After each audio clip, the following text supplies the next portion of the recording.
We are absolutely connected. You know, it's like, there's no question about it to me.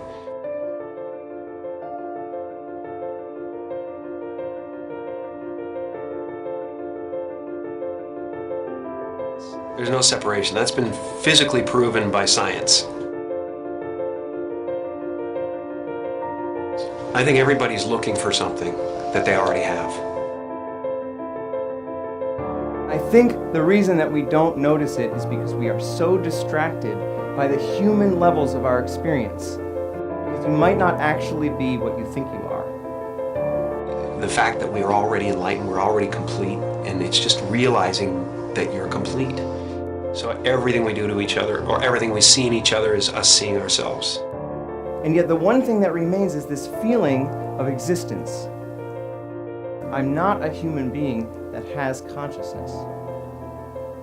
I'm consciousness that is shaped into a human being. All of us are energy. A human being is a very complex pattern of energy. I always have been that energy, and I always will be that energy. I know this conceptually. Why don't we feel it?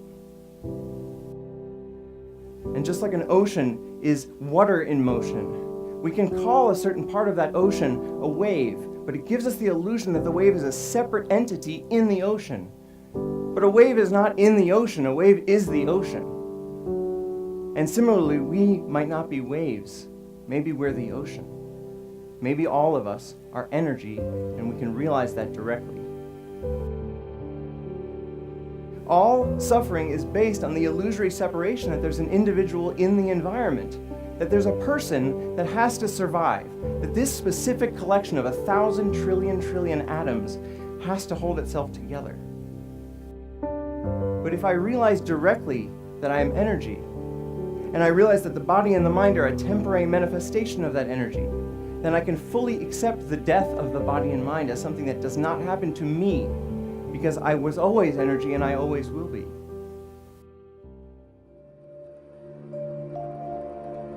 Ego tries to convince us we need to get something, this immortality, that we already possess. Ego is the voice in your head that says you're not as good as that other person. Maybe you need to do something else to make yourself better, to add to yourself. You know, and that's what it constantly is doing. It's trying to keep you from being you and me right now, loving this and loving this life. Once you realize you're complete, then this life and everything in it becomes a play of form, something to toy with and play with and make something good out of, and it really isn't to be worried about. It's to have fun with. You know, everyone is looking for God. And everyone is God, and that everyone is it. It's just now, what do you want to do? And once you realize that, then there's nothing you need. It's just play. You know, nothing you do is going to add anything to you. Right. And nothing you do is going to take anything away from you. So there really is nothing to do except play.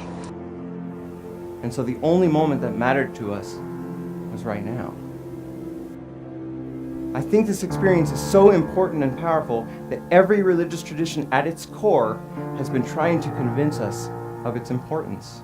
And if it's true, if the true end of all human psychological suffering is actually possible, it is the most important thing science could be studying. Maybe it's possible that within our lifetimes we could actually eradicate human suffering.